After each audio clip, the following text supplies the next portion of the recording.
Prime basic to advance. देखो, टैली को सीखने से पहले अपन को पहले बेसिक कॉन्सेप्ट समझना पड़ेगा, वरना आप बोलोगे कि मैं कोई टर्मिनोलॉजी यूज करूंगा तो उसमें आप बोलोगे कि सर आप ये क्या बोल रहे हो, इसका मतलब तो मुझे समझ में नहीं आया। तो हम, चाहे आप कॉमर्स बैकग्राउंड से हो चाहे नहीं, अगर कॉमर्स बैकग्राउंड से हो, अगर आपका बेसिक आपको लगता है कि थोड़ा सा वीक है तो आपको इस वीडियो को जरूर देखना चाहिए। आपने पहले कुछ सीखा हुआ है, अच्छी बात है, फिर भी आप अगर इस वीडियो को देखोगे तो आपको लगेगा कि कुछ हो सकता है कि कुछ वैल्यू एडिशन आपका हुआ हो, चाहे आप क्यों ना कॉमर्स बैकग्राउंड से ही क्यों ना हो। क्योंकि मैं रिपीट कर रहा हूँ, क्योंकि इस वीडियो में मैं ऐसे रूल आपको बताऊंगा कि दुनिया की कोई सी भी एंट्री हो, जनरल एंट्री हो, वो आप कर पाएंगे। बस छोटी सी एक सिंपल एक नियम याद रखना है। कॉमर्स में आपने पढ़ा होगा कि 2-3 नियम होते हैं, personal account, real account, nominal account. अगर वो आता है जाता है तो डेबिट क्रेडिट, वो कुछ नहीं है। बस अपन को एक नियम ध्यान रखना है, बस उसी के बेसिस पे दुनिया की कोई सी भी अकाउंटिंग हो वो आप कर पाओगे। तो चलिए हम शुरू करते हैं बेसिक कॉन्सेप्ट के साथ।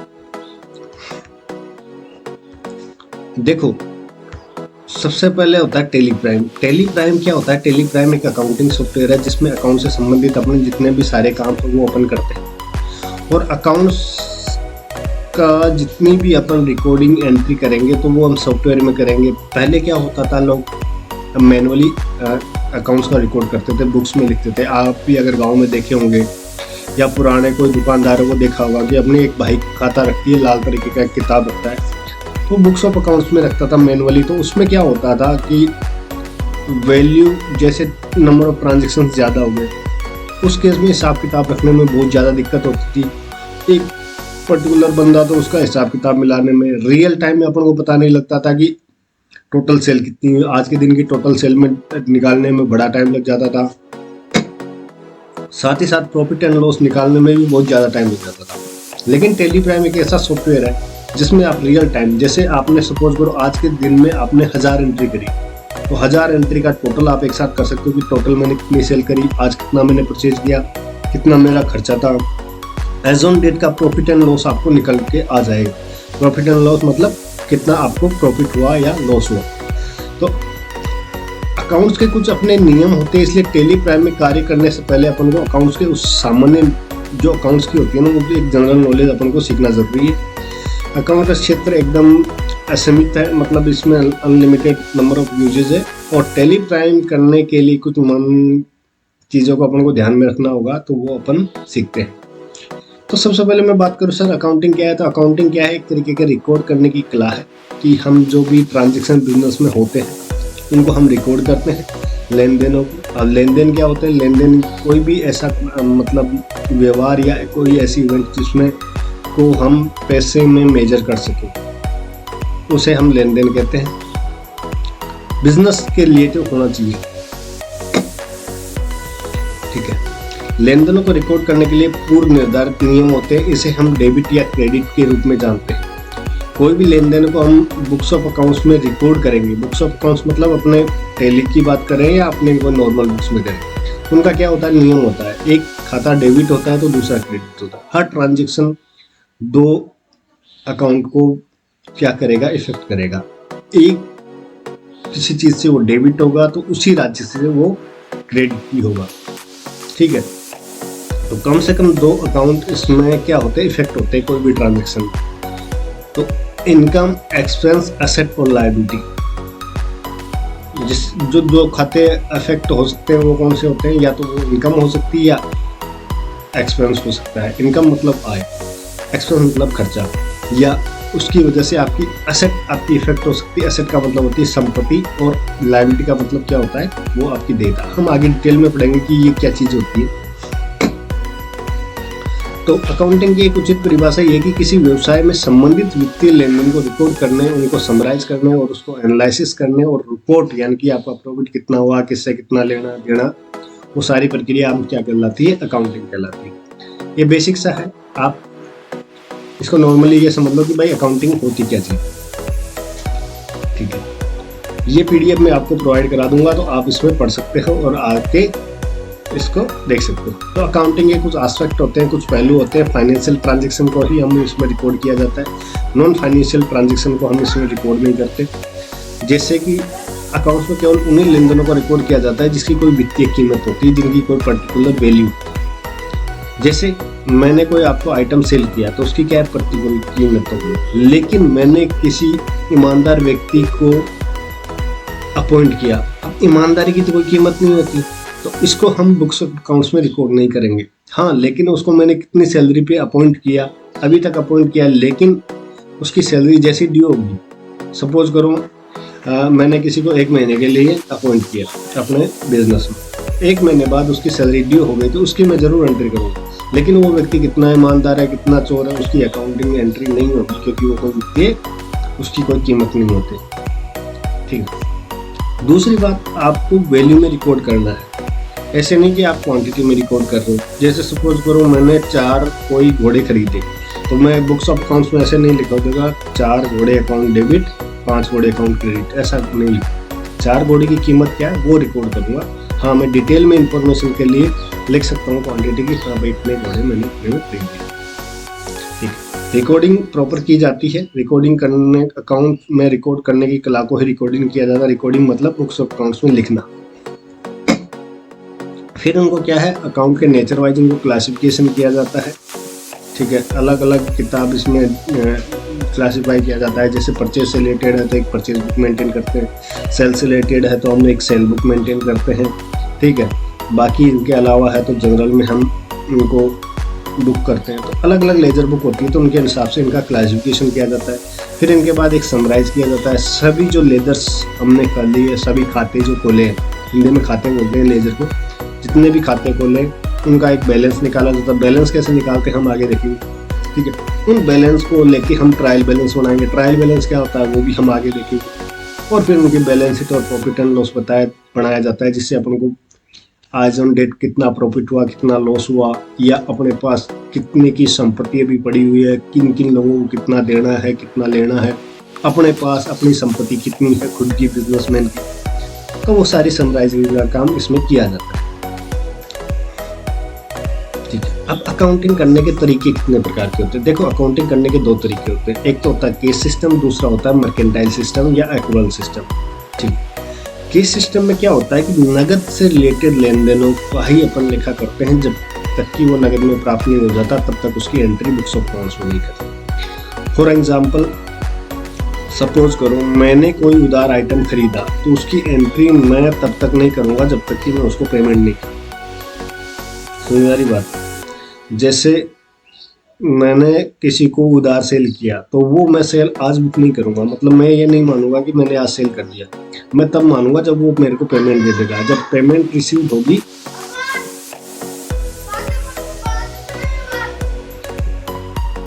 हाँ, तो क्या होता है कि केस सिस्टम में क्या होता है कि अपन नगद लेन देन का ही रिकॉर्ड करते हैं, उधार लेन देन का रिकॉर्ड हम नहीं करते। लेकिन एक्रूअल सिस्टम में क्या होता है कि इसमें जैसे ही हम अर्जन कर लेते हैं, आय जब अर्जित हो जाती है तो उसी टाइम पे हम रिकॉर्ड कर लेते हैं। जैसे मैंने आपको उधार सेल करी, तो एक तरीके से सेल तो हो गई मेरी। हाँ, वो बात अलग है कि आप पेमेंट बाद में करोगे, तो उस केस में हम बुक्स में एंट्री आज कर लेते हैं, मैंने इतने रुपए की सेल इस बंदे को कर दी। तो ये क्या रियल पिक्चर आपको, रियल प्रॉफिट और लॉस आपको बताता है। केस सिस्टम आपको एक्चुअल सही लाभ हानि की तस्वीर आपको प्रोवाइड नहीं करता है, लेकिन एक्रूअल सिस्टम आपको एक्चुअल प्रॉफिट लॉस कितना हुआ है वो आपको दिखा देता है। ठीक है, तो एग्जाम्पल के लिए मैंने आपको बता ही दिया है। ये मैं आपको जो इसके जो पीपीटी के नोट्स है पीडीएफ में मैं आपको प्रोवाइड करा दूंगा, आप मेरे इसके लिंक में जाके आप डाउनलोड कर लेना। तो अकाउंटिंग में अब देखो, मोस्ट इंपॉर्टेंट टॉपिक है, इसको स्किप नहीं करना, क्योंकि अगर आपने इसको स्किप किया तो आगे आपको कुछ भी समझ में नहीं आएगा अकाउंटिंग से लेके। तो आपको ये यहाँ से मतलब अकाउंटिंग की जो टर्मिनोलॉजी है उनको जरूर आपको देखना है। यहाँ से मेन इंपॉर्टेंट इस चैप्टर का पार्ट शुरू होता है। तो अकाउंटिंग टर्मिनोलॉजी, देखो अकाउंटिंग में कुछ शब्दावली होती है जिसका अपन आगे यूज करेंगे। इनका जब तक अपन को मीनिंग नहीं पता तो अपन सही तरीके से अकाउंटिंग नहीं कर पाएंगे और ना ही पता लग पाएगा कि सर बात किसके बारे में हो रही है। तो आप इन चीज़ों को ध्यान में रखना। तो सबसे पहले आता है कैपिटल।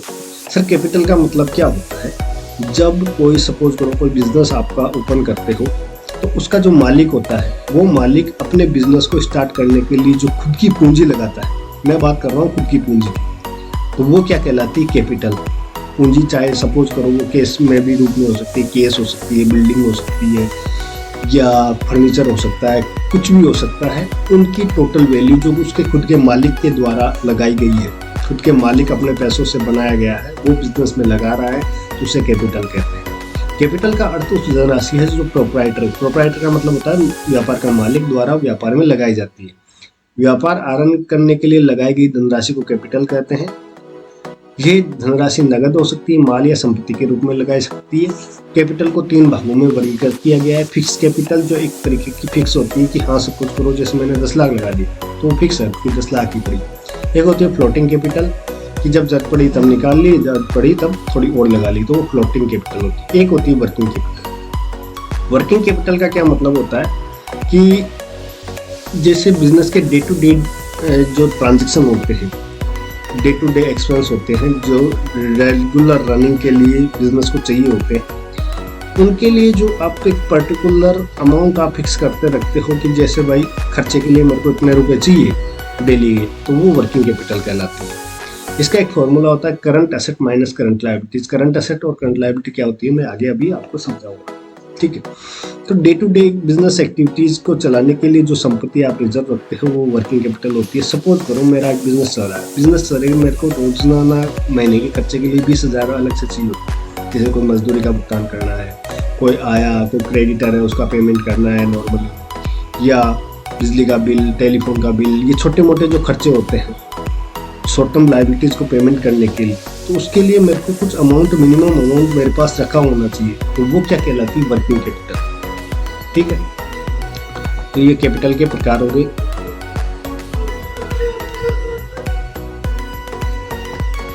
अब आता है नेक्स्ट टर्म आता है अपनी लायबिलिटी। लायबिलिटी का मतलब होता है दायित्व। दायित्व का मतलब उस धनराशि है जो फर्म के द्वारा बाहरी व्यक्तियों को अपन पेमेंट करते हैं। मतलब खुद बिजनेस के जो मालिक के अलावा जिस किसी को भी आपको पेमेंट करना है या पेमेंट करने की आपके पास जिम्मेदारी होती है वो लायबिलिटी कहलाती है। जो बिजनेस का खुद का मालिक है उसको अगर पेमेंट करने की लायबिलिटी है तो वो कैपिटल होगी, जो मैंने अभी आपको बताया था, जो भी संपत्ति होगी। लेकिन खुद के अलावा किसी को भी आपको पेमेंट करना है बाहरी व्यक्तियों को, तो वो लायबिलिटी कहलाती है।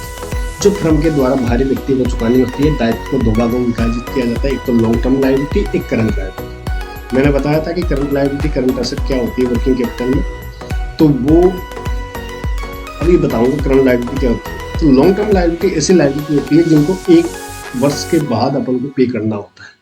जैसे जिसको 1 वर्ष या 1 वर्ष के बाद में अपन को पे करना होता है, जैसे कि लोन हो गया, लॉन्ग टर्म लोन हो गया, डिबेंचर्स आपके हो गए। डिबेंचर्स क्या होते हैं कि कंपनी इश्यू करती है डिबेंचर्स, उससे पैसा जनता से लेती है, वो डिबेंचर्स कहलाते हैं। तो जिनको अपन को 1 वर्ष के बाद अगर इनको पेमेंट करना होता है तो वो क्या कहलाते हैं? Long term liability. एक होती है करंट लायबिलिटी, ऐसे दायित्व या ऐसी लायबिलिटी जिसको बिजनेस में अपन को विदिन द 1 ईयर अपन को पे करना होता है। विदिन 1 ईयर आपको पे करना होता है तो उस केस में अपन करंट लायबिलिटी कहते हैं। जैसे आपके क्रेडिटर होंगे, क्रेडिटर कौन? जिनसे अपन उधार मांग रहे हैं। ऐसा तो है कि वो 1 साल से ज़्यादा के लिए अपन को उधार देता है। नॉर्मली आपको 1 महीना, 2 महीना, 10 दिन, 5 दिन, 15 दिन इतने के लिए उधार देता है। बिल्स पेबल, जैसे कि किसी को पेमेंट करना है तो वो बिल्स पेबल होता है। आजकल बिल्स पेबल का कोई रोल नहीं है, पर मैं नॉर्मल पर्सन के लिए, जैसे उधार बकाया किसी की मजदूरी है तो आप किसी की मजदूरी 1 महीना रख सकते हो, 2 महीने रख सकते हो। किसी की आउटस्टैंडिंग सैलरी मतलब किसी की बकाया सैलरी है, तो वो चीज़ें क्या कहलाती है? करंट लायबिलिटीज कहलाती है, जिनको विदिन 1 ईयर में पेमेंट करना होगा, ठीक है। तो लायबिलिटी आपको समझ में आ गई। अब आती है एसेट। एसेट का मतलब होता है संपत्ति। बिजनेस में जो संपत्ति होती है जिसकी कोई वैल्यू होती है और एक तरीके से एसेट वैल्यू क्रिएट करती है। संपत्ति का अर्थ उस धनराशि या वस्तु से जिसकी व्यापार में क्या होती है? कीमत होती है। दूसरे शब्दों में व्यापार में विद्यमान कोई भी वस्तु, सामान, माल आदि जिसे या तो नकदी में उसको कन्वर्ट किया जा सकता है या उससे मुनाफा कमाया जा सकता है, संपत्ति कहलाती है। डेफिनेशन देख लो, कोई भी वस्तु हो सकती है, माल हो सकता है, नगद हो सकता है, फर्नीचर हो सकता है, मशीनरी हो सकती है, कुछ भी हो सकता है। जिसको अपन क्या करते हैं, उसको केस में बदल सकते हैं।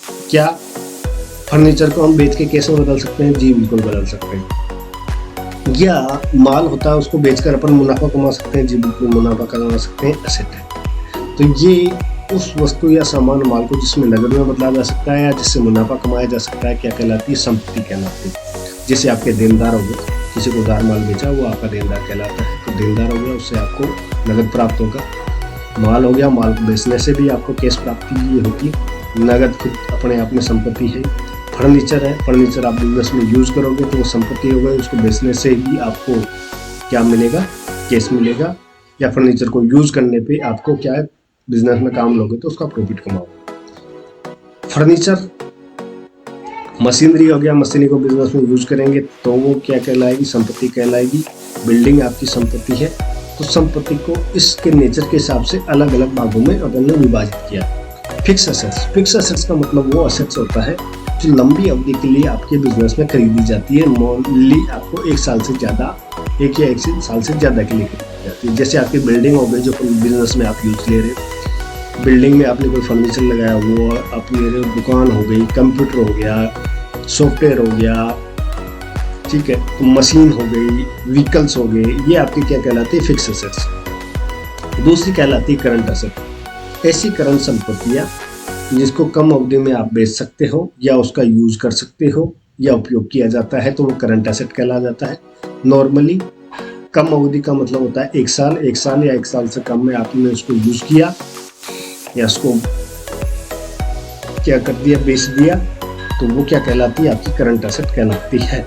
लेकिन अगर एडवांस आप अकाउंटिंग या एडवांस में आप सोचोगे तो कोई ऑपरेटिंग साइकिल भी होता है। वो क्या चीज़ होता है? वो बहुत एडवांस है। आप अभी ये समझ लो कि कोई एक साल के अंदर जिसको अपन बेच सकते हैं, उपयोग कर सकते हैं या कंज्यूम कर सकते हैं, वो क्या कहलाती है? करंट एसेट कहलाती है। नेक्स्ट आती है फिक्टिशियस एसेट। ऐसी काल्पनिक संपत्तियाँ जिनका कोई वास्तव में कोई अस्तित्व नहीं होता, लेकिन उन्हें वास्तविक नगद व्यय के रूप में उनको दिखाया जाता है। कोई ऐसा मोटा खर्चा होता है, उनकी कोई वैसे वैल्यू रियल में वैल्यू तो होती है लेकिन रियल में उनका कोई अस्तित्व नहीं होता। जैसे गुडविल आपकी हुई, गुडविल क्या होती है? आपकी मार्केट में वैल्यू हो गई। वो आपने सपोज करो कोई 1000 की लैंड, 1 करोड़ की आपने कोई लैंड परचेज करी,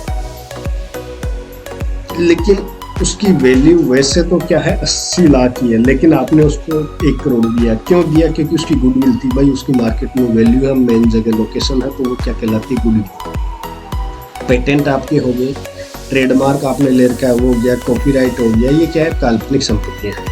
टेंजिबल एसेट जिनको हम देखकर छू सकते हैं उसे हम टेंजिबल एसेट कहते हैं। जैसे कि बिल्डिंग, मशीनरी, फर्नीचर, नगद, स्टॉक, संयंत्र। इंटेंजिबल जिनको हम देख नहीं सकते या छू नहीं सकते, तो जिनका कोई भौतिक अस्तित्व नहीं होता है।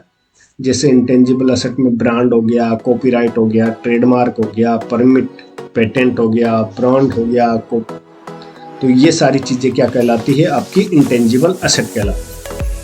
ठीक है, अब नेक्स्ट आता है प्रोप्राइटर। प्रोप्राइटर कौन होता है? प्रोप्राइटर वो व्यक्ति होता है जो बिजनेस में आपकी कैपिटल लगाता है, बिजनेस स्टार्ट करने के लिए पूंजी लाता है, वो प्रोप्राइटर कहलाता है। जो बिजनेस के सभी जोखिम भी उसी के होते हैं, तो सभी लाभ प्रॉफिट उसके ही होते हैं। ठीक है, तो ये मेन व्यक्ति होता है जो बिजनेस को स्टार्ट करता है, तो सारे प्रॉफिट उसके, तो सारे लॉस उसके। बिजनेस में घाटा हुआ, प्रोप्राइटर झेलेगा। बिजनेस में प्रॉफिट हुआ, प्रोप्राइटर मजे लेगा। ड्राइंग्स क्या होती है?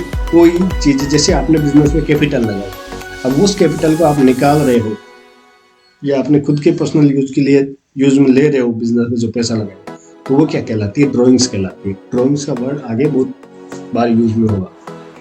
पार्टनर कौन होते हैं? जब दो से अधिक व्यक्ति मिलकर व्यापार करते हैं एक साथ साझेदारी के रूप में, तो वो जो व्यापार करने वाले व्यक्ति होते हैं 2 या 2 से अधिक, उनको पार्टनर कहते हैं। क्रेडिटर कौन होता है? जिससे अपन उधार माल खरीदते हैं, जिसको हम को उधार माल खरीदने के बाद उसको पेमेंट करना होता है, तो क्रेडिटर कहलाता है। ध्यान रखना, क्रेडिटर और डेटर में लोग कंफ्यूज होते हैं। क्रेडिटर का मतलब होता है जिससे अपन को उधार माल खरीदा है, उसको हिंदी में लेनदार भी कहते हैं। वो अपने से पैसा लेगा, इसलिए लेनदार हो गया। क्रेडिटर कौन? जिससे अपन ने उधार माल खरीदा है। डेटर कौन? जिसने अपन को उधार माल बेचा है। अपन ने बेचा है उधार माल, मतलब उससे पैसा होगा, मतलब देनदार होगा, वो अपन को पैसे देगा। देनदार मतलब देगा, लेनदार मतलब लेगा। ठीक है, तो डेटर कौन, जिसको अपन ने उधार माल बेचा है, तो ये करंट एसेट होती है। और क्रेडिटर की बात करें तो करंट लायबिलिटी होती है, क्योंकि अपन को पेमेंट करना होता है। पेमेंट किसको करना है, बाहरी व्यक्ति को। डेटर किसको पेमेंट लेना है, किससे लेना, बाहरी व्यक्ति से, तो वो अपना क्या हो गया, एसेट होगी। ठीक है, नेक्स्ट है आपका परचेज। परचेज क्या होता है, देखो परचेज वर्ड आपको तभी यूज करना है, परचेज का मतलब होता है खरीदना। परचेज का मतलब वर्ड आपको तभी यूज करना है बुक्स ऑफ अकाउंट्स में, जब आप कोई माल ऐसा है जिसको आप खरीद रहे हो, किसके लिए, बेचने के लिए। उस केस में ही आप परचेज अकाउंट यूज करोगे, अदरवाइज आप परचेज अकाउंट यूज नहीं करना। जैसे सपोज करो कि मैं लैपटॉप का बिजनेस करता हूँ, कंप्यूटर का बिजनेस करता हूँ, मैंने बेचने के लिए लैपटॉप खरीदा, उस केस में मैं क्या वर्ड यूज करूंगा, परचेज अकाउंट। ये ध्यान रखना, बहुत से स्टूडेंट्स यहाँ पे गलती करते हैं। जब कोई चीज़ मैं बेचने के लिए खरीदूंगा तो उसके लिए मैं परचेज वर्ड यूज करूंगा। जब कोई चीज़ मैं बिजनेस में यूज करने के लिए खरीदूंगा, यूज मतलब एक तरीके से असेट करने के लिए या एक संपत्ति के रूप में, फिक्स संपत्ति के रूप में के लिए खरीदूंगा, तो वो मेरे परचेज अकाउंट में यूज नहीं है। उसके लिए मैं वर्ड परचेज यूज नहीं करूंगा। ठीक है, तो जैसे मैं कोई मशीन खरीदा हूँ तो मैं परचेज वर्ड यूज नहीं करूंगा, एक्विजिशन वर्ड यूज करूंगा। उस केस में परचेज अकाउंट यूज काम में नहीं आएगा, मशीनरी अकाउंट। लेकिन मैं कोई ऐसा माल खरीदता हूँ जिसको मैं बेचूंगा, तो उस केस में मेरे को परचेज अकाउंट। सपोज करो मेरी परचूनी की दुकान है, किराने की दुकान है, उस केस में मैं अगर चीनी खरीदता हूँ तो वो मेरे लिए परचेज है। लेकिन मैं उसको तोलने के लिए काटा बाट, इलेक्ट्रॉनिक काटा बाट खरीदता हूँ, तो वो मेरी परचेज नहीं है, वो एक इक्विपमेंट परचेज किया है, इक्विपमेंट मैंने खरीदा है, वो एक मेरी फिक्स एसेट्स है। तो मैं क्या करूँगा, कांटे के नाम से उसको डेबिट करूँगा। ठीक है, तो हम बात कर रहे थे परचेज की। तो परचेज एवं उसी केस में करना जब आप किसी माल को आपको बेचने के लिए आप उसकी चीज को खरीद रहे हैं, तो उस केस में आपको परचेज करना है। और जिसका आपका मेन बिजनेस है, जिसमें आप डील करते हो, उसके लिए आपको परचेज अकाउंट। परचेज जब नगद में खरीदा जाता है तो उसे कैश परचेज करते हैं, जब उधार में खरीदा जाता है तो उसे क्रेडिट परचेज करते हैं। ये कोई ज़्यादा मैटर नहीं करता। नेक्स्ट बात आती है सेल। सेल वर्ड को भी अपन को तभी यूज करना है जब अपन किसी चीज़ का पर्टिकुलर बिजनेस करते हैं और उसी चीज़ को, उसी माल को हम बेच रहे हैं, तो उसे सेल करते हैं। बाकी अदर केस में आपको सेल का यूज नहीं करना है। सपोज करो मैं किराने की दुकान करता हूँ, मैंने चीनी बेची, मैंने बिस्कुट आइटम बेचे, मैंने चाय बेची, तो उसके लिए मैं सेल वर्ड यूज करूँगा। लेकिन मैंने सपोज करो अपना बिजनेस का फर्नीचर बेच दिया, तो वहाँ सेल वर्ड यूज नहीं आएगा, वहाँ फर्नीचर अकाउंट ही क्रेडिट होगा। क्रेडिट डेबिट क्या होता है मैं आगे बता दूंगा। ठीक है, तो कहाँ परचेज कहाँ सेल यूज करना है मैंने आपको बता दिया। जब नगद में सेल किया जाता है तो उसे नगद सेल या कैश सेल कहते हैं। जब उसे उधार में बेचा जाता है तो उसे क्रेडिट सेल कहते हैं। परचेज रिटर्न, कोई माल आपने खरीदा, वो गलत निकल गया या आप लोगों को पसंद नहीं आया, उसको वापस कर दिया, तो उसे परचेज रिटर्न कहते हैं। रिटर्न मतलब वापस भेजना। वैसे ही सेल्स रिटर्न होती है जब कोई माल अपन ने बेचा किसी कस्टमर को और उस कस्टमर ने अपन को माल वापस कर दिया, तो वो सेल्स रिटर्न कहलाती है। डिस्काउंट क्या कहलाता है, जब माल की कीमतों में कमी की जाती है तो उसे डिस्काउंट कहते हैं। देखो डिस्काउंट दो तरीके के होते हैं, ट्रेड डिस्काउंट और कैश डिस्काउंट। जब अपन को खरीदते टाइम अपन उससे मोल भाव करते हैं कि यार सपोज करो आपने कोई दुकान पे आप गए और सपोज करो ये मैं जैकेट खरीदने गया अपने दुकान पे, तो उसने मेरे को प्राइस बताई कि सर ये 2000 की है। मैं बोला नहीं यार 2000 में नहीं दूंगा, मैं आपको 1800 रुपये दूंगा। तो ये जो 200 रुपये का जो डिस्काउंट मैंने लिया हूँ ये क्या कहलाता है, ट्रेड डिस्काउंट। तो मैं बुक्स ऑफ अकाउंट्स में इस 200 की एंट्री नहीं करूँगा, ओनली 1800 रुपये की परचेज दिखाऊंगा इसको, जैकेट को। ठीक है, लेकिन सपोज करो उसने मेरे को 1800 में बेच दिया। अब मैं उसको पेमेंट क्या, वो मेरा जानकार था, मैं उसको पेमेंट नगद नहीं लेके आया। नगद नहीं देके आया, मैं कहता हूँ कि यार पेमेंट मैं आपको 10 दिन बाद में करूँगा। तो वो कहता है ठीक है सर, आप 10 दिन बाद में पेमेंट कर देना, आपको 1800 रुपये पेमेंट करना। लेकिन अगर आप इसका आज पेमेंट करते हो तो आपको 1500 रुपये ही पेमेंट करना है, मतलब 300 रुपये का मैं कैश डिस्काउंट दे रहा हूँ। अगर आप आज के दिन में पेमेंट करते हो तो मैं आपसे 1500 रुपये लूँगा। तो ये जो 300 रुपये का जो डिस्काउंट दिया है कैश डिस्काउंट कहलाता है। इसकी अपन बुक्स ऑफ अकाउंट में एंट्री करेंगे। अगर अपन ने माल बेचा, किसी कस्टमर को डिस्काउंट दे रहे हैं, तो वो अपना खर्चा होता है, तो खर्चा होता है तो वो अपना एक्सपेंस होगा। और अपन किसी से डिस्काउंट ले रहे हैं, कैश वाला डिस्काउंट, तो अपनी इनकम होती है। तो ये आपको ध्यान रखना है, डिस्काउंट रिसीव्ड और डिस्काउंट गिवन, तो वो ध्यान देना है। ठीक है, नेक्स्ट बात आती है इनकम। इनकम क्या होती है? किसी चीज को बेचने से अपन को जो राशि प्राप्त होती है या प्राप्त होने वाली है, उसे अपन इनकम कहते हैं। ठीक है, या सेल के अलावा बाकी और चीजें से अपनी आय जो बिजनेस में होती है वो अपनी इनकम या आय कहलाती है। एक्सपेंस क्या होता है? खर्चा उस धनराशि है जो रेवेन्यू प्राप्त करने के लिए अपन ने खर्चा करते हैं।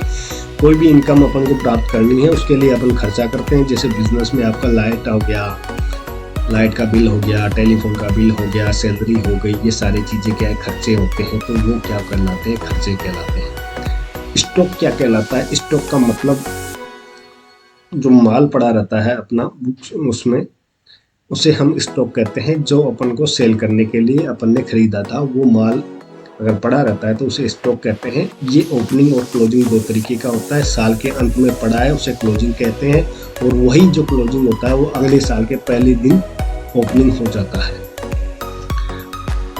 इस साल क्या होता है? साल का मतलब देखो, फाइनेंशियल ईयर मैंने यहाँ पे नहीं किया है, मैं अपने नोट्स अकाउंट से उसको अपडेट कर दूंगा। देखो, फाइनेंशियल ईयर होता है नॉर्मली अपने इंडिया में, वैसे तो आजकल फॉलो करने लगे 1 अप्रैल से 31 मार्च, इसे फाइनेंशियल ईयर कहते हैं। कैलेंडर ईयर होता है 1 जनवरी से 31 दिसंबर। लेकिन अपने कुछ भारतीय लोग होते हैं जो दिवाली से दिवाली अपने हिसाब किताब करते हैं, भाई इस साल में मैंने कितना प्रॉफिट एंड लॉस कमाया। तो हिसाब किताब करने के लिए एक पर्टिकुलर पीरियड अपन ने चुनते हैं, उसे ही क्या कहते हैं? ईयर। पर्टिकुलर पीरियड या ईयर कहते हैं। अब फाइनेंशियल ईयर क्या होता है? 1 अप्रैल से लेकर 31 मार्च तक का फाइनेंशियल ईयर होता है। तो वो अब 31 मार्च को अगर मान लो कोई स्टॉक है वो बेचने से रह गया तो वो क्लोजिंग स्टॉक कहलाएगा। वो 31 मार्च को अगला दिन क्या आता है? 1 अप्रैल, तो वो 1 अप्रैल को क्या कहलाता है? आपका ओपनिंग स्टॉक कहलाएगा। ओपनिंग क्लोजिंग समझ में आ गया, फाइनेंशियल ईयर समझ में आ गया। बिजनेस अपने अपने हिसाब से कोई भी पर्टिकुलर पीरियड चुन सकता है अपने हिसाब किताब के लिए।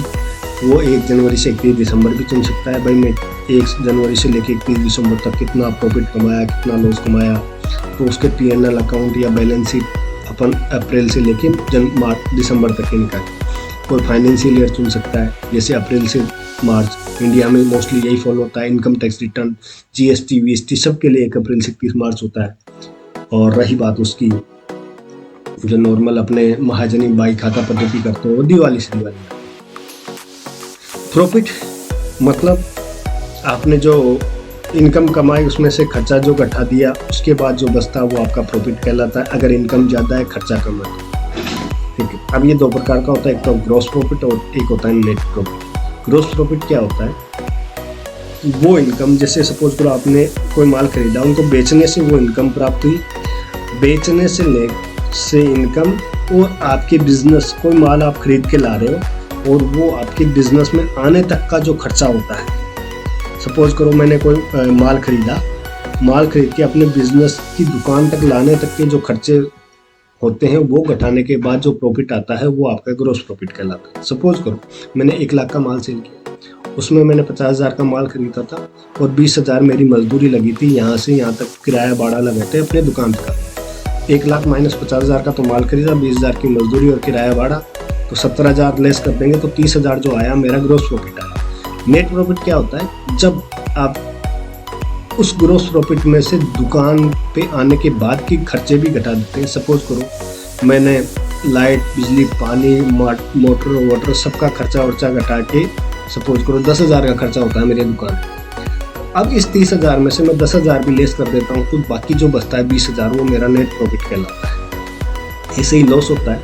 अगर सपोज करो मैंने कोई आइटम ज़्यादा का खरीद के कम में बेच दिया तो उससे क्या होगा? लॉस होगा। और बिजनेस में लाने तक के खर्चे घटाने तक का जो लॉस होता है वो ग्रॉस लॉस होता है। उसके बाद और जो खर्चे अपने दुकान के खर्चे जब हम घटाते हैं तो वो नेट लॉस कहलाता है। ठीक है, नेक्स्ट आता है ट्रांजैक्शन। जब व्यापार से संबंधित कोई भी ऐसा कार्य किया जाता है जिसकी फाइनेंशियल वैल्यू होती है, मतलब जिसको हम मनी में मेजर कर सकते हैं, वो लेन देन कहलाता है, ट्रांजैक्शन कहलाता है। ट्रांजैक्शन का ही अपन बुक्स ऑफ अकाउंट्स में रिकॉर्ड रखते हैं।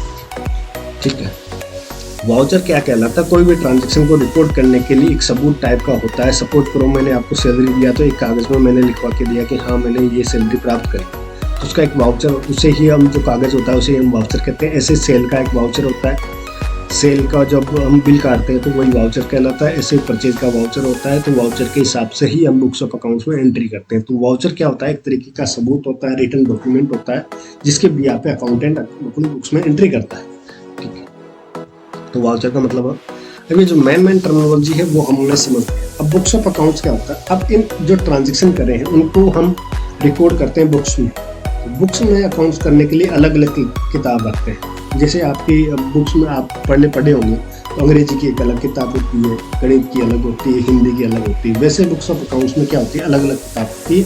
तो मेन तरीके से 3 भागों में विभाजित किया जाता है। केस बुक में जितने भी नगद ट्रांजेक्शन होते हैं उनको हम केस बुक में रिकॉर्ड करते हैं। जनरल बुक क्या कहलाती है, जनरल बुक एक होती है जनरल लेजर बुक। तो केस बुक में मैंने क्या बताया, केस और बैंक से संबंधित नगद और भुगतान प्राप्ति से संबंधित जो भी लेखे जो कि एंटर किया जाते हैं वो हम नगद बुक में करते हैं। ये कितने प्रकार की होती है, 4 प्रकार की होती है। पहली सिंगल कॉलम केस बुक, जिसमें क्या होता है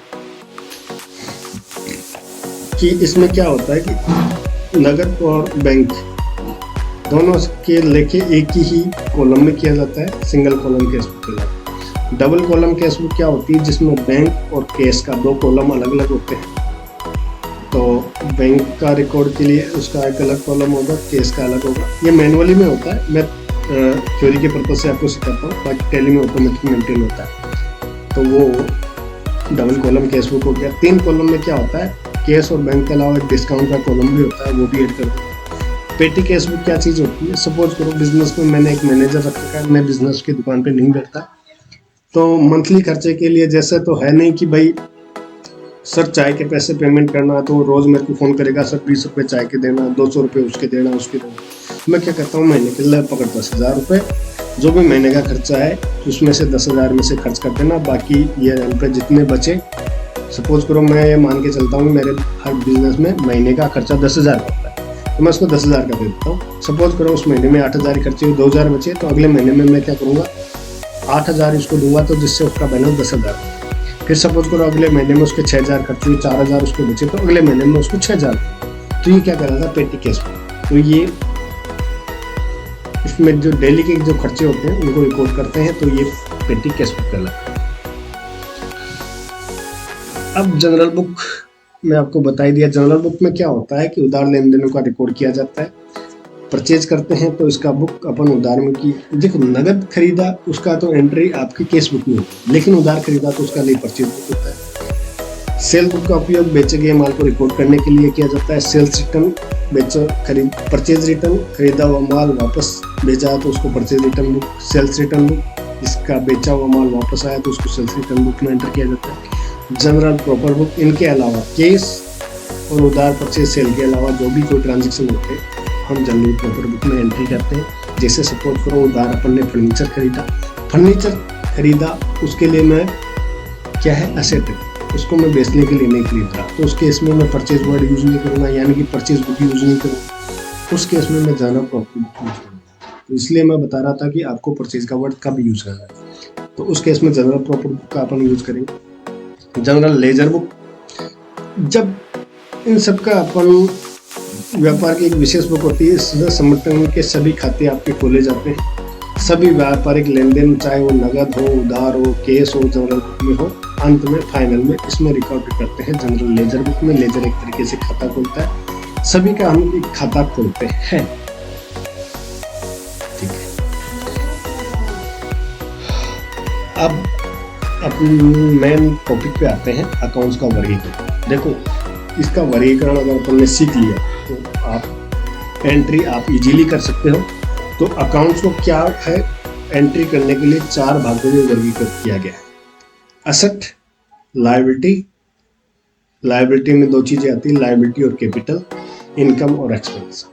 ठीक है, असेट क्या होती है, व्यवसाय में वह वस्तु आइटम होती है जो आमतौर पर टेंजिबल या इनटेंजिबल होती है। एसेट मैंने आपको डेफिनेशन में समझा दिया था, कोई भी वस्तु, नगद आइटम, माल कुछ भी होता है जिसको नगद में बदला जा सकता है, वो एसेट कहलाती है। तो असेट अपने बिजनेस की क्या हुए, वस्तु या कोई भी आइटम होगी। ठीक है, दूसरी होती है लायबिलिटी। लायबिलिटी का मतलब हो गया कि बिजनेस के मालिक के अलावा बाहरी व्यक्तियों को जो पेमेंट करना होता है वो आपकी लायबिलिटी हो जाती है। कैपिटल क्या कहलाता है? जो उसका मालिक जो पूंजी लगाता है वो कैपिटल कहलाता है। जब मैंने आपको शब्दावली में समझा दिया। रेवेन्यू या इनकम क्या होती है कि बेचने पे जो आपको आय प्राप्त होती है वो रेवेन्यू कहलाती है या इनकम कहलाती है। तो नेचर ऑफ अकाउंट्स चाहे कोई सा भी ट्रांजेक्शन हो, या तो चार चीजें होगा, या तो असेट होगा, या लायबिलिटी होगा, या इनकम होगा, या एक्सपेंस होगा। इन चार के अलावा और कुछ भी नहीं होगा, ठीक है। या लायबिलिटी में एक कैपिटल आप उसको ऐड और कर लो, ठीक है। तो ये 5 प्रकार के अकाउंट होंगे: इनकम, असेट, लायबिलिटी और कैपिटल, ठीक है। अब अपन इनका गोल्डन रूल पढ़ लेते हैं कि एंट्री कैसे बनाना है। ये रट लेना है या समझ लेना है, चाहे कुछ भी करो, इसके बाहर कोई अकाउंटिंग नहीं है। आप अगर ये चीज़ समझ लिए तो आप दुनिया की कोई सी भी एंट्री कर सकते हो, आप अकाउंट में महारत हासिल कर सकते हो। एसेट मतलब संपत्ति और खर्चे अगर बढ़ते हैं या होते हैं तो आपको डेबिट करना है। एसेट यानी कि संपत्ति और खर्चे अगर बढ़ेंगे तो क्या करना है? आपको डेबिट करना है। खर्चे और एक्सपेंस अगर कम होते हैं तो अपन को क्रेडिट करना है। जस्ट इसका उल्टा है, लायबिलिटी या कैपिटल या इनकम अगर बढ़ता है तो क्रेडिट होता है, घटता है तो डेबिट होता है। ये 4 आपको रूल आपको ध्यान रखने हैं। मतलब संपत्ति और खर्चा अगर बढ़ता है तो डेबिट करो, घटता है तो क्रेडिट करो। लायबिलिटी और इनकम अगर बढ़ती है तो क्रेडिट करो, घटती है तो डेबिट करो। बस इससे बाहर कुछ भी नहीं है। अब हम एक एग्जाम्पल समझेंगे। एग्जाम्पल के द्वारा हम देखेंगे कि उनने कैसे डेबिट क्रेडिट करते हैं और कौन कौन सा अकाउंट उसकी वजह से इफेक्ट हुआ है। ये 10 मैं क्वेश्चन दे रखा हूँ। मिस्टर जॉन ने स्टार्टेड बिजनेस विद कैश 25,000 रुपये। अब ये क्या कर रहा है? नगद ला रहा है 25,000। नगद क्या है? अपनी नगद क्या है? अपनी एक संपत्ति। लेकिन पैसा लगा रहा है तो उसको मैं क्या कहलाता है? जब बिजनेस का मालिक जब पैसा लगाता है तो वो क्या कहलाती है? कैपिटल कहलाती है। तो 2 अकाउंट इसमें प्रोवाइड हुए, एक तो संपत्ति और एक कैपिटल। संपत्ति का नाम क्या है? यहाँ पे केस। तो जब ला रहा है, जब संपत्ति बढ़ती है तो अपन को क्या करना है? डेबिट करना है। तो अपन क्या करेंगे? देखो, केस जब बिजनेस में केस ला रहा है तो अपन क्या करेंगे? Case account debit. कैपिटल बढ़ रही है, कैपिटल या लायबिलिटी या इनकम बढ़ती है तो अपन क्या करते हैं? क्रेडिट करते हैं। तो यहाँ पे हमने कर दिया कैपिटल अकाउंट क्रेडिट। दोनों चीजें बढ़ रही है, एसेट बढ़ रही है तो डेबिट, लायबिलिटी बढ़ रही है तो क्रेडिट। पहली एंट्री आपको समझ में आ गई। दूसरी एंट्री करते हैं, open bank account with deposited of the case 10,000। अब उसमें से 25,000 में से उसने क्या किया? बैंक में खाता खुला दिया जिसमें 10,000 उसने जमा करा। अब भाई बैंक में पैसे जमा कराया तो अपना क्या हुआ? बैंक भी क्या हो गई? अपनी एसेट हो गई। बैंक से अपन पैसे मांगेंगे, भाई 10,000 मैंने आपको जमा करा दिया तो कभी भी मैं उससे निकाल सकता हूँ 10,000। तो बैंक क्या हो गई? एक तरीके से दूसरी एसेट हो गई। तो बैंक एक तरीके से बढ़ रहा है, लेकिन आपका केस क्या हो रहा है? बिजनेस में से कम हो रहा है, क्योंकि केस आप बैंक में जमा करा रहे हो। तो एक एसेट बढ़ रही है, एक एसेट घट रही है। तो जो बढ़ रही है उसको डेबिट करो और जो घट रही है उसको क्रेडिट करो। तो क्या होगा? Bank account debit, bank account debit, ठीक है, और केस अकाउंट क्रेडिट। यहां मैंने उल्टा लिख दिया है, इसको हम थोड़ा सा इसको ठीक कर लेते हैं। इसको आप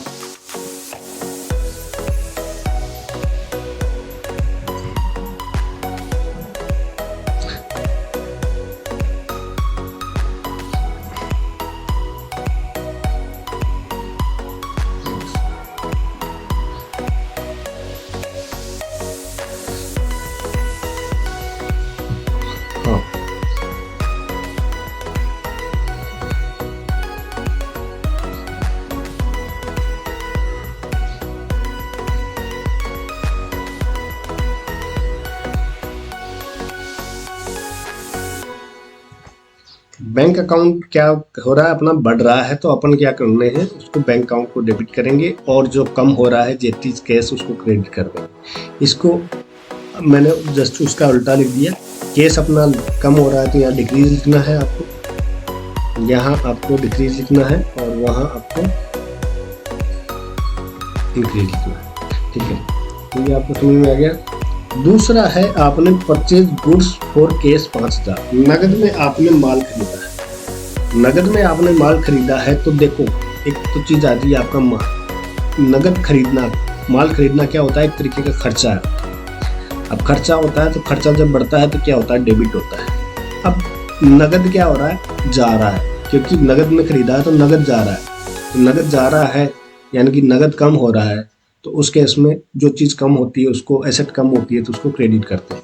तो खर्चा है, बढ़ रहा है, डेबिट करना है, purchase account debit, purchase account debit क्योंकि बढ़ रहा है खर्चा, और कैश कम हो रहा है तो असेट कम हो रही है तो इसको कर देंगे क्रेडिट। तो ऐसे अपन को अकाउंटिंग एंट्रीज आपको क्रिएट करनी है।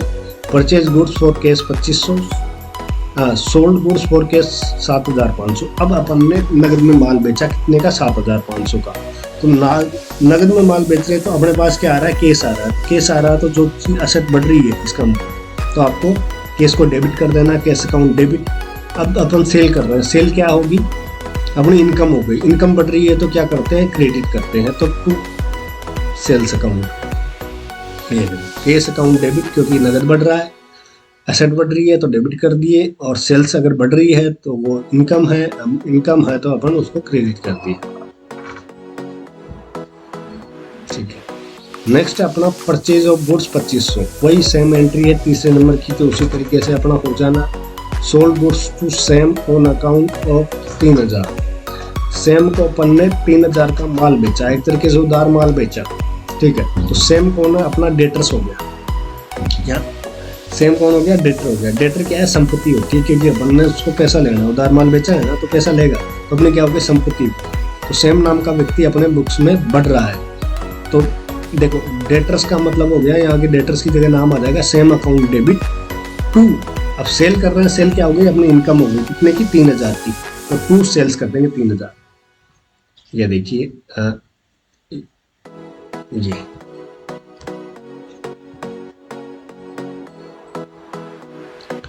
Account receivable that is Sam account debit to sales, remaining account हो गया क्रेडिट।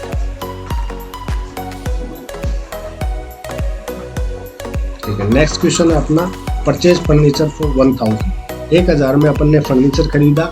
तो फर्नीचर अब परचेज फर्नीचर, फर्नीचर अपन क्या बिजनेस में सेल करने के लिए खरीद रहे हैं, नहीं, अपन उसको यूज करने के लिए खरीद रहे हैं। तो यहाँ परचेज वर्ड यूज नहीं होगा, यहाँ फर्नीचर का मतलब फर्नीचर यूज होगा। आप यहाँ परचेज वर्ड यूज नहीं कर सकते, क्योंकि फर्नीचर क्या हो गई, आपकी एसेट हो गई। तो asset account debit that is furniture account debit to cash, क्योंकि 1000 रुपये में खरीदा है तो नगद गया है, तो नगद नारायण गए, तो टू केस यानी कि संपत्ति कम हुई है, तो अपन उसको क्या करते हैं, क्रेडिट कर दें। तो furniture account debit to cash account. ये देखिए 7 नंबर की एंट्री, फर्नीचर अकाउंट डेबिट कर दिया अपन ने, इंक्रीज हुआ है, और केस अकाउंट अपन ने क्रेडिट कर दिया। आ रही बात समझ में। 8 है मशीनरी परचेज करी, वही सेम टू सेम 7 की तरह करना है। फर्नीचर की जगह आपको मशीनरी अकाउंट कर देना है, और टू केस में 5000 करना है। वेजेस पेड अपन ने क्या करी है, 2000 की वेज पेड करी है। वेज का मतलब हो गया मजदूरी का पेमेंट किया है। मजदूरी क्या है, खर्चा है, खर्चा है तो डेबिट करना है, जब खर्चा बढ़ता है तो डेबिट करते हैं। और 200 रुपये का केस गया है तो केस क्या हो गया, क्रेडिट हो गया, तो अपन को केस क्रेडिट कर देना है। तो अपन को ऐसे एंट्री होगी, wages account debit to cash account. Mister John ने विड्रॉ करा 100 रुपये for personal expense. Mister John कौन है, उसका मालिक है। मालिक ने क्या करा, अपने निजी खर्चे के लिए पैसे निकाले 100 रुपये। अब पैसे निकाला तो बिजनेस में से आप पैसे निकाल रहे, मतलब आप ड्राइंग कर रहे हो। ड्राइंग कर रहे हो मतलब आपकी कैपिटल कम हो रही है। ध्यान रखना, ये चीज़ें टर्मिनोलॉजी में मैंने समझा दिया, कैपिटल क्या, ड्राइंग क्या, सारा सब। ड्राइंग का मतलब हो गया कि आपने अपना जो बिजनेस में पूंजी लगाई वो वापस निकाल। जैसे आप ड्राइंग करोगे तो आपकी क्या होगी, कैपिटल कम होगी। तो अपन वर्ड यूज करेंगे ड्राइंग्स अकाउंट डेबिट। ड्राइंग्स एक तरीके का कैपिटल लेजर का अकाउंट होता है। तो ड्राइंग्स अकाउंट डेबिट टू क्या जा रहा है, केस जा रहा है, तो 100 रुपये टू केस अकाउंट। अब कंपनी पेड केस सैलरी 2000 रुपये, केस सैलरी किसी को 2000 रुपये दिया। अब 2000 रुपये की सैलरी दी, खर्चा है सैलरी, तो salary expense account debit to नगद दे रहे हैं तो टू कैश अकाउंट 2000 रुपये। तो ये अपनी एंट्रियां ऐसे कंप्लीट करनी है, और ऐसे आपको आइडेंटिफाई करना है कि एसेट है, इनकम है, लायबिलिटी है, क्या है, कि कैपिटल है। जब ये आप आइडेंटिफाई करना चाहो तो आपको दूसरा देखना है कि वो इंक्रीज हो रहा है कि डिक्रीज हो रहा है, उसके हिसाब से आपको ट्रीटमेंट करना है। दुनिया की कोई सी एंट्री क्यों ना हो, इस फील्ड से आप इससे बाहर अकाउंटिंग नहीं है। ये आपने चीज़ें समझ ली, आप कोई सी भी अकाउंटिंग आप कर सकते हो। तो ये चीज़ें आप समझ लो। प्रैक्टिस के लिए मैं आपको ये क्वेश्चन है मैं दे रहा हूँ, आपको प्रैक्टिस करना है, घर पे ज़रूर प्रैक्टिस करना है। अगर नॉन कॉमर्स बैकग्राउंड के हो तो ज़रूर करना है, कॉमर्स बैकग्राउंड तो इजीली इसको कर लेगा। ठीक है, तो ये आप इसका स्क्रीनशॉट ले लीजिए और इन एंट्रीज को आप करके लगिए। और कल हम टैली को कैसे डाउनलोड करते हैं, कैसे उसको इंस्टॉल करते हैं, कैसे अपन उसकी सेटिंग करते हैं, वो हम सीखेंगे अगले वीडियो में। तब तक के लिए जय हिंद, जय भारत। मिलते हैं नेक्स्ट लेक्चर में। वीडियो अच्छा लगे तो लाइक और शेयर और सब्सक्राइब कीजिए। जो कोई भी टैली सीखना चाह रहा है आप हमसे जुड़िए। ठीक है, बाय बाय।